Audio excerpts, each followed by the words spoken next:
Today on Keeping It Real. And today we are talking about a very serious subject. We are talking about childhood sexual abuse. You hear about kids that get abducted and they end up murdered, maybe raped, and so parents really focus on be aware of strangers. People that are abused, children that are abused, carry the scars and the weight of those layers. I know you teach about layers, and until you deal with the pain, until you deal with the scars, until you confront really those areas and allow the Lord into those areas, you continue to carry. Kristen Maddox overcame a 12-year addiction. Now she pulls others out knowing that some have escaped death for the last time. Shauna Butler understands the pain of sexual abuse. Now she uses her voice to unhush the little girls inside of women she counsels. This is Keeping It Real. Good morning and welcome to Keeping It Real. I'm Kristen Maddox. And I'm Shauna Butler. And today we are talking about a very serious subject. We are talking about childhood sexual abuse. Shauna, did you know that 1 out of 4 girls and 1 out of 6 boys are sexually abused? Yeah, and that's a big number. And there's a myth around childhood sexual abuse. You hear a lot of parents say stranger danger. They raise their kids to stay away from strangers. You hear about kids that get abducted and they end up murdered, maybe raped. And so parents really focus on be aware of strangers. But did you know that 8 out of 10 of the people that are abused by someone that they know? 8 out of 10. Wow. So it's either a neighbor, a brother, a sister, sometimes a mom, a pastor, a youth pastor.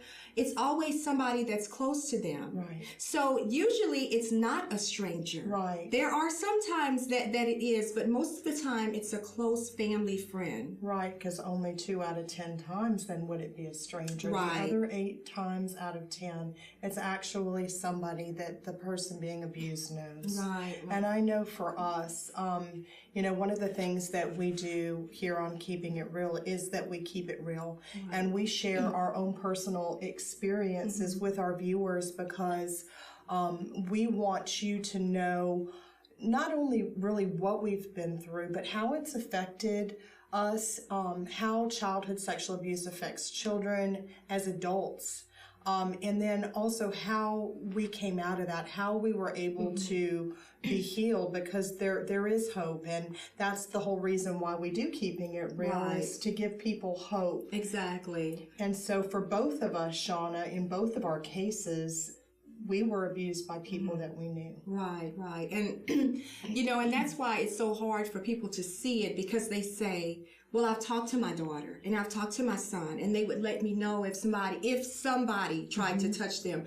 But we never want to put that somebody with someone that we know. We always think in our minds, if the school teacher, if the janitor, if it's always somebody else. Right. But we have to start looking within our own households, within the households of our relatives, within the households of our closest friends, our babysitters. Right. I mean, we can't fall asleep on this. It's happening so much. Right. I know here at A Door of Hope, we see young ladies that come in, and even adults that are still dealing with issues of childhood sexual abuse that is still affecting their lives today. And it's usually somebody that they knew and somebody that they trusted, because an abuser will often build that trust. Right. They will almost test, I guess, if you will, that child to see how far they can go without that child actually saying anything. And then, there's so many tactics that the abuser will use to control that child, either through fear, through threats of hurting that child or their parent or somebody that they love, and in order to keep them quiet. Right. They pretty much gain the trust of, because they're very strategic in how they operate. They gain the trust of that child's caregiver, whether it's mom, dad, sister, whoever that child is living with. They're going to gain the trust of that caregiver first, so that they can gain the trust of that child. And, it could start off with buying the child gifts or even treats if it's a little kid, and then from that, then they start to threaten them, you know. And so now they're touching, but they're also saying, if you tell, this is going to happen to you, or it's going to happen to mom or dad or their siblings. And so then they build this wall of, this child is now embarrassed and they're fearful. And they're also telling this child that if you tell, it's going to be your fault. People are going to blame you. So then that child grows up carrying that on them. And most of the time, because the child 8 out of 10 times knows their abuser, they already care for their abuser. They already love their abuser, because it may be an uncle like it was for me. You know, it may be a dad, it could be a brother.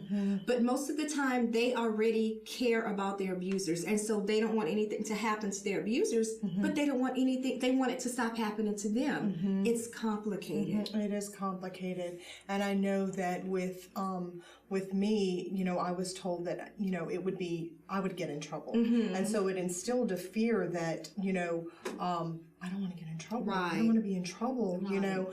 And you know, when I was abused, it happened one time with my grandparents' neighbor, but I suppressed that memory for 15 years, Shauna, 15 years that I buried it so far down. And you know, when it came out when I was doing some community service at a domestic violence shelter. And during that time, I had the opportunity to go through rape crisis counseling, to be a counselor on a hotline. And I started having flashbacks.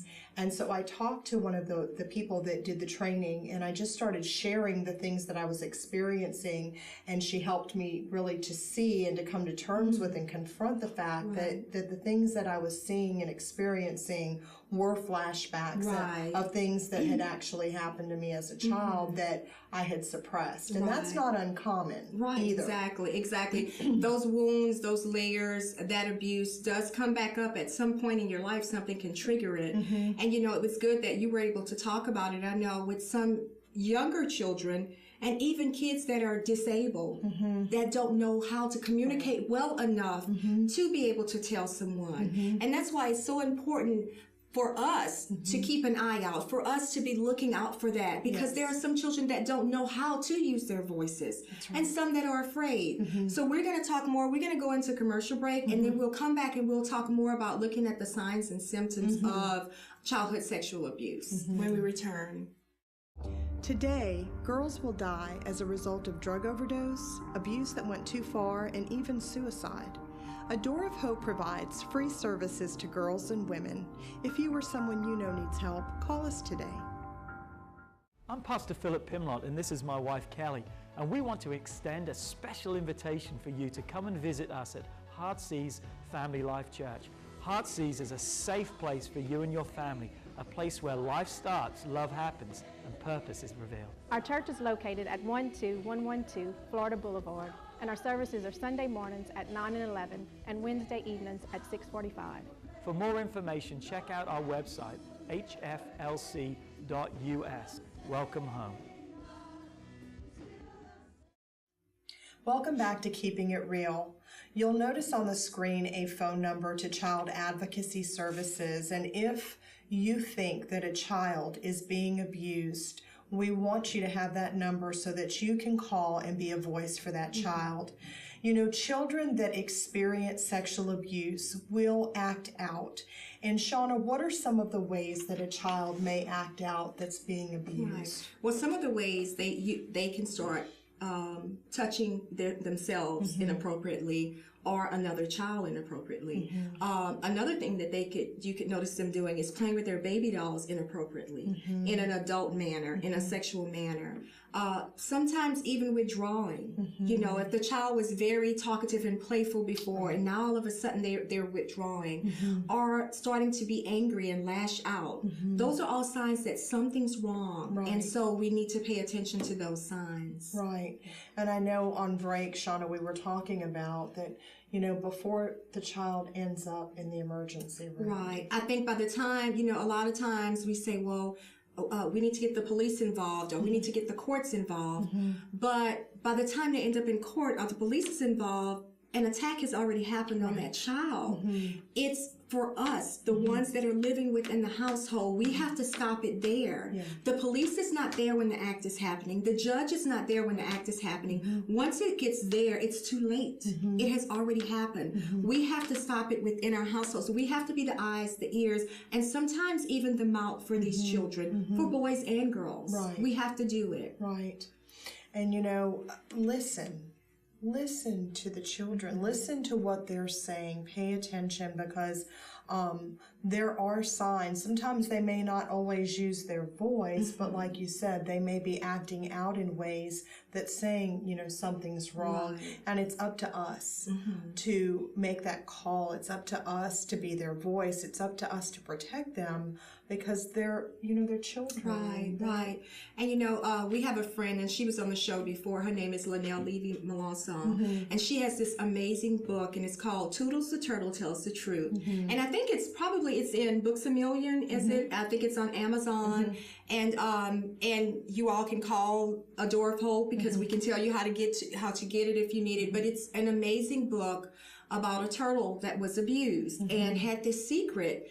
And so if you're suspecting a child to be abused and you don't know how to talk to that child, get this book and read this book to that child. And I'm telling you, they're going to open up, because this is a really good book, and it helped a child. She actually wrote it, and it did help a young lady to be able to open up about the abuse that was going on with her. And I know in commercial break, Kristen, you mentioned this young lady that had wrote this letter. Could you share with our viewers about that? Someone had shared with me about a young lady that had been abused, and she had been praying and asking God to make it stop. And she wrote a letter to Jesus and put it in a Bible at her school.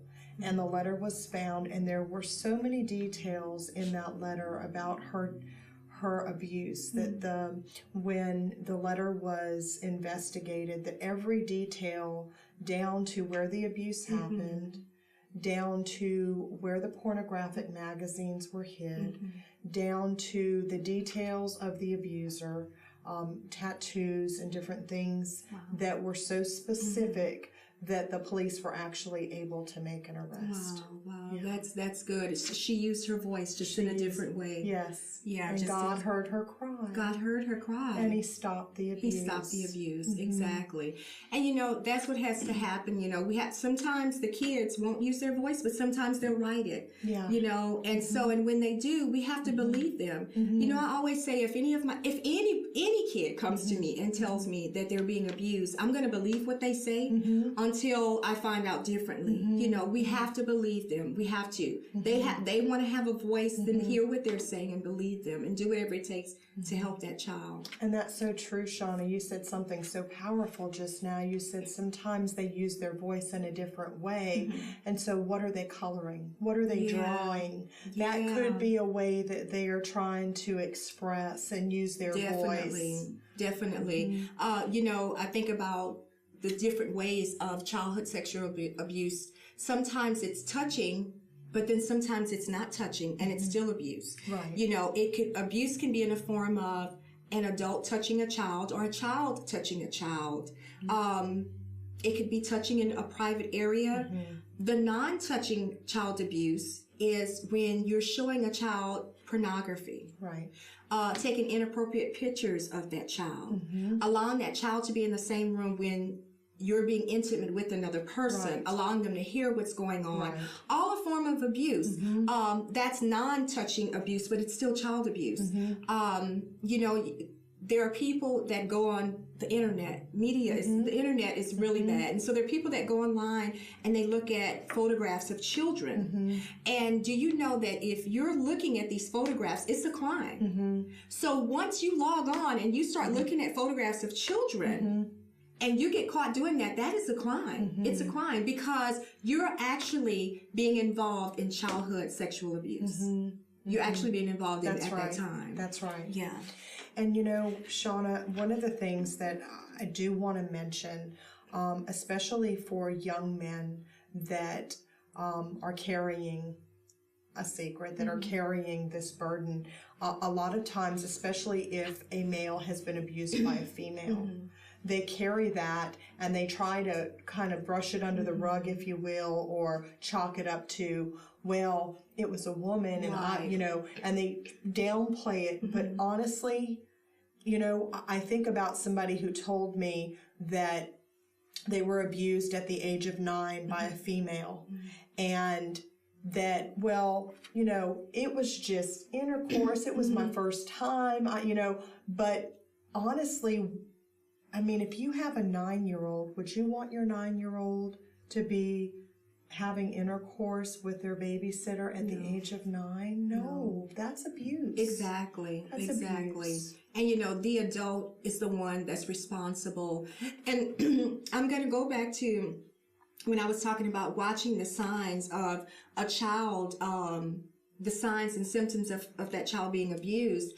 When you notice, and if you notice those signs, we also have to watch now that child does not become an abuser, because it's so easy for them to fall into that role of touching other children, because this is what it's a learned behavior.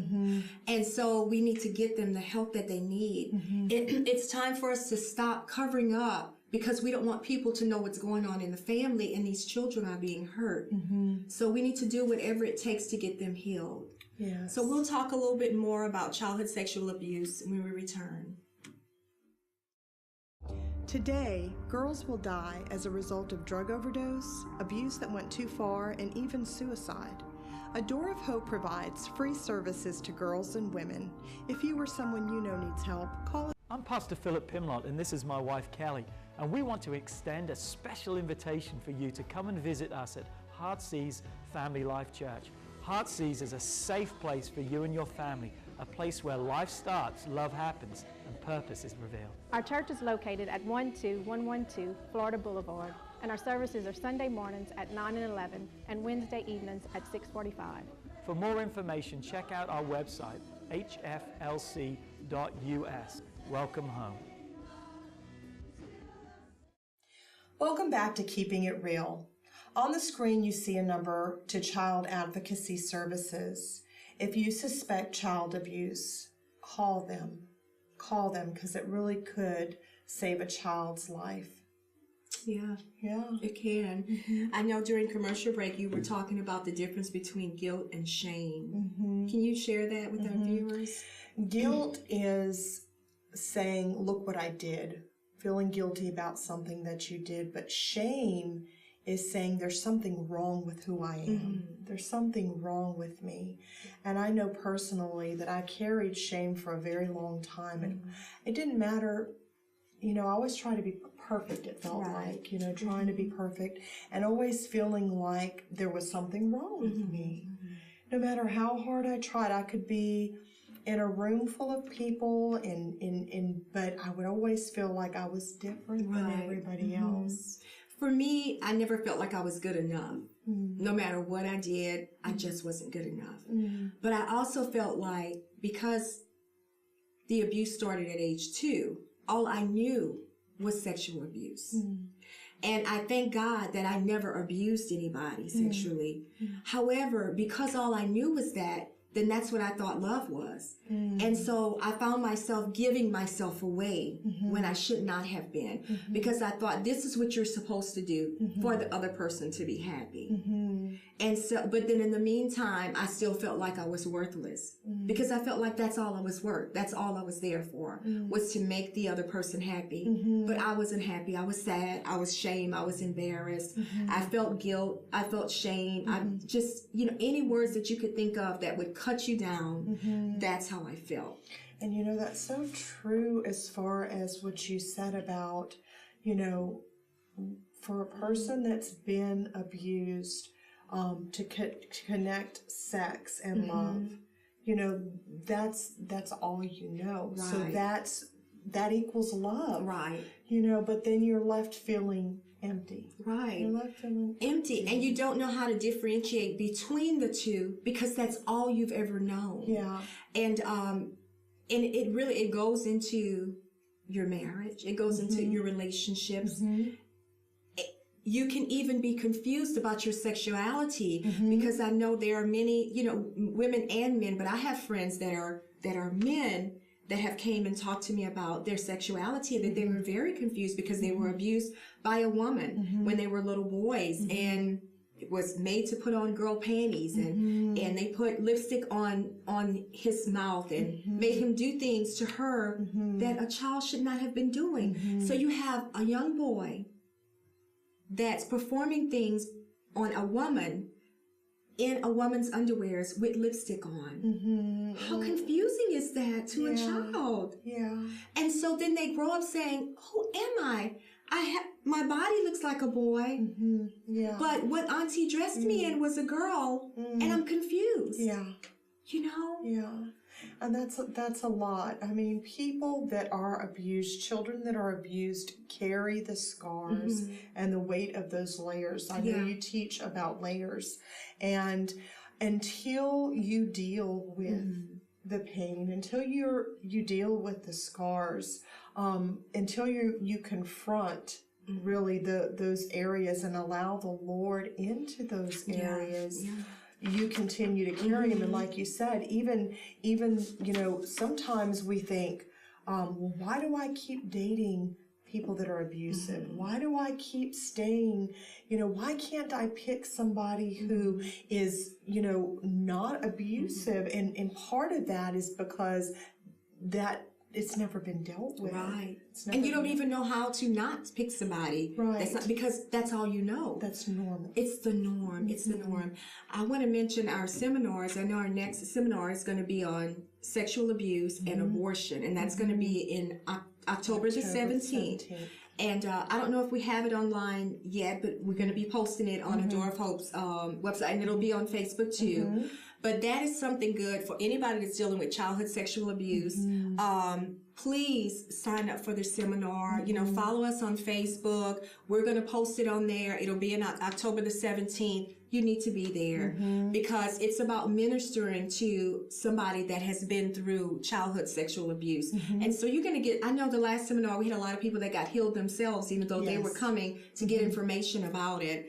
I also want to talk to our audience about how to protect children from sexual abuse. So I just have some things down here. We need to avoid the danger stranger thing. Right. We just need to avoid that altogether. Right. When it comes to sexual abuse, avoid. If you're talking about the child walking to school, that's fine to use avoid stranger danger. Right. But when we're talking about sexual abuse, don't think of it as a stranger.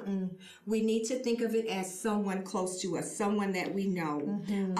We need to teach children that it's okay to say no when it comes to their body parts. If they don't want to be touched, then it's okay to say no, That's right. whether it's a good touch or a bad touch. If a child doesn't want to be hugged, it's okay to politely say, I don't want to hug you. Teach them that they have control of their bodies. That's right. And if something doesn't feel right, it's not right. It's okay to say no. Another thing we need to educate our children on is secrets. Yeah. There are good secrets and bad secrets. And good secrets, you don't keep long. Good secrets is, Kristen bought, my birthday was just 2 days ago, and Kristen bought me a birthday gift, and she's been having it, she said, for almost 6 months, I think.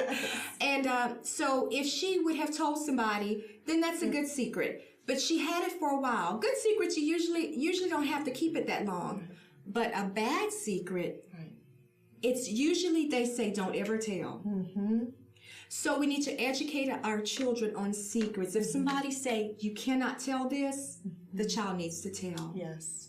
Yes, and they need to know that you're a safe place Right. that they can tell. Right. And I want to go back to the seminars and just make sure that you understand that these seminars are for everyone. Women and men. Everyone. If you want to learn more about how to minister to somebody that is dealing with childhood sexual abuse, if you're a pastor, a women's ministry leader, a youth pastor, you need to be at these seminars because basically what you're getting is about a combined total of about 50 years of experience, not only of testimonies of the trainers that have come out of this, but even with working Right. with people that have are still even coming out of it. And, you know, even at A Door of Hope, we have women that are in their 70s. I think we even had one that was over 80 that came in and had never shared her story and was able to do that for the first time. And it's so important. You know, your story is important. You may be at a place in your life today where you've been carrying a secret for a long time and you're ready. You're ready to tell your story. You're ready to put a voice to your pain and you're ready to talk about it. Shauna and I are both at A Door of Hope. We do counseling there. And there are other trained counselors as well. But we just want to let you know that we are here for you when you're ready to share your story. The number's on the screen. You can come to A Door of Hope. All of our services are free and confidential. And you can call us today. We would love to sit down with you. Another thing is that if you want to sponsor one of our seminars, it's not just on sexual abuse or abortion, it's also on domestic violence, it's on rape awareness. We're going to start a seminar on suicide awareness. So if you or your church wants to sponsor a seminar, get in touch with A Door of Hope Ministries, and we would love to come out to wherever you are and, you know, do our seminars there. Absolutely. If you have a question, we would love for you to send your questions to info@adoreofhopela.com, and we'll be addressing and answering some of your questions here on the show. So stay tuned in. Thank you for tuning in today with Shauna and I here on Keeping It Real. Until next time. Stay safe. Do you have a story? Send your personal story to info@adoreofhopela.com for a chance to be selected as a guest on the morning talk show, Keeping It Real.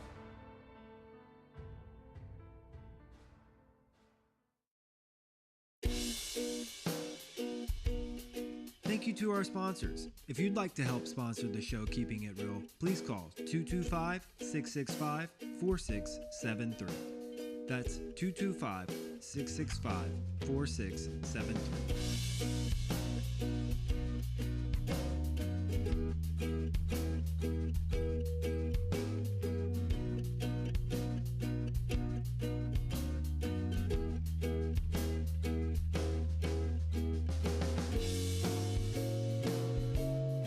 If you'd like to help sponsor the show Keeping It Real, please call 225-665-4673.